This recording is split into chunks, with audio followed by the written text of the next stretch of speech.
بسم اللہ الرحمن الرحیم۔ جو چاہے منوا لے۔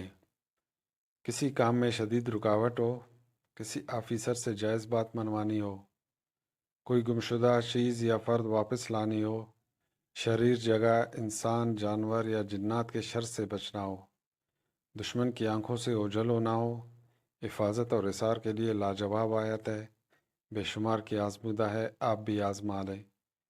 اول و آخر 3 مرتبہ درود شریف کے ساتھ مسلسل اس آیت کا کچھ دیر ورد کرنا ہے۔ اس طرح اس عمل کو دہراتے جائیں۔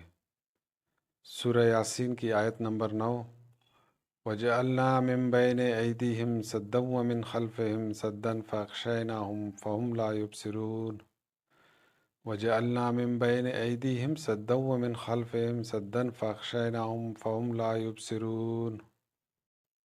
ترجمہ: اور ہم نے ان کے آگے ایک دیوار بنا دی اور ان کے پیچھے ایک دیوار، اور انہیں اوپر سے ڈھانک دیا اور انہیں کچھ نہیں سوچتا۔ یاد رکھیں، اسے صرف جائز مقصد کے لیے استعمال کر سکتے ہیں۔